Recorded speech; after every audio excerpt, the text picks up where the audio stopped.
नमस्ते दोस्तों, हमारे YouTube चैनल में जुड़ने के लिए धन्यवाद। देखिए दोस्तों, आजकल हम देख रहे हैं, आजकल मनुष्यों को ज़्यादातर ये देखा गया है कि वह शास्त्रों को नहीं मानते हैं, वेद को भी नहीं मानते हैं और शास्त्रों को भी नहीं मानते हैं, जबकि उन्हें ये मालूम नहीं है कि वेद जिसका नाम जिसे हम ज्ञान कहते हैं और शास्त्र उनकी पूरित करता है, अर्थात उन्हीं के बारे में बताता है जो वेद में लिखा है। उस सृष्टि के बारे में एक एक करके प्रत्येक में अलग अलग विद्या का उसमें बताया गया है, प्रत्येक में अलग अलग विद्याओं का उसमें बताया गया है, जबकि 6 शास्त्रों ने मिलकर एक बात को पूरी कही है। जिस प्रकार से किसी भी कमरे को बनाने के लिए जितने भी मनुष्य लगते हैं अलग अलग, तो बनाते तो सभी को कमरे को ही बनाते हैं, सजाते हैं, प्लास्टर करते हैं, रंग करते हैं, पुताई करते हैं, उसमें बिजली की फिटिंग करते हैं, जितने भी सारे मनुष्य लगते हैं, लेकिन काम को एक ही काम को करते हैं, जबकि लगते हैं अलग अलग बहुत सारे व्यक्ति। ठीक उसी प्रकार से 6 शास्त्रों में अलग अलग बातें कही गई हैं और सारी की सारी ज्ञान और शिक्षा उनके बारे में कहा गया है। सृष्टि के पूर्त के बारे में 6 शास्त्रों ने मिलकर सृष्टि के रूप का व्याख्या या ज्ञान के बारे में बताया है। तो देखिए, आज हम दोस्तों चलते हैं इसके बारे में कि 6 शास्त्रों में अलग अलग बातें क्या क्या हैं और किस किस के संदर्भ में हैं।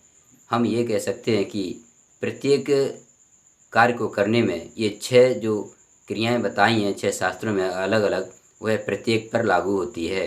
किस प्रकार से लागू होती है दोस्तों, ध्यानपूर्वक सुनना, हमारे चैनल में जुड़े रहिए आखिरी तक, तभी आपको पूरी जानकारी हासिल और प्राप्त होगी। देखिए, चलिए आज हम बताते हैं कि 6 शास्त्रों के बारे में।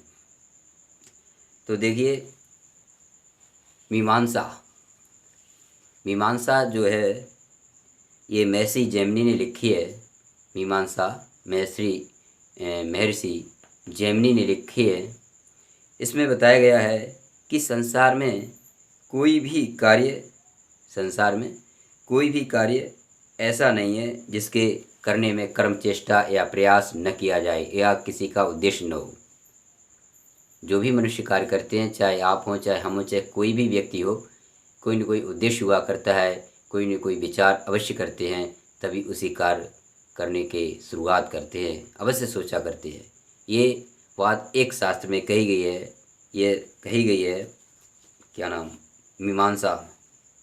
अब बताइए, जो मीमांसा में बात कही गई है, जिसे जैमिनी ने ऋषि ने लिखा है और बताया है कि कोई न कोई उद्देश्य हुआ करता है और जिस पर हम कार्य पूर्ण विधिपूर्वक किया करते हैं। अब संसार में देख लो, अपने जीवन उतारो, ऐसा कोई कार्य नहीं है जो कि हम बिना सोचे समझे करें। ये तो एक शास्त्र में बताया गया है मीमांसा में।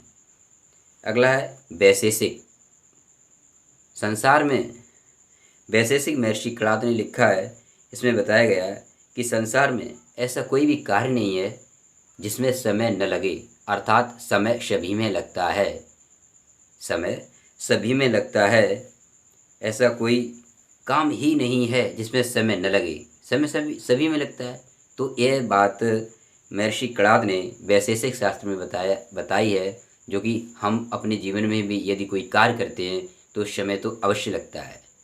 ज़रा ध्यान देना, पहला कार्य था जो अभी मैंने बताया मीमांसा जैमिनी ऋषि ने, कि कार्य कर्म चेष्टा करते, प्रयास करते, सोचते, विचारते, बुद्धिपूर्वक करते हैं, इसके बारे में बताया गया था मीमांसा जैमिनी ऋषि ने। और दूसरे में वैशेषिक महर्षि कणाद ने बताया समय तो लगता ही है, इसमें व्याख्या की गई है इसके बारे में। और आगे देखिए, योग, ये पतंजलि ऋषि ने योग दर्शन में बताया है कि संसार में विद्या, ज्ञान, विचार के बिना कोई भी कार्य पूर्ण नहीं हो सकता है। संसार में ज्ञान, विचार, विमर्श के बिना कोई कार्य पूर्ण नहीं हो सकता है। पुरुषार्थ के लिए बारे में कैसे क्या होता है, सफल पूरी प्रक्रिया, इसके बारे में पतंजलि ने बताया है योग दर्शन में, जो कि हमारे जीवन में भी ये लागू होता है। अगला न्याय।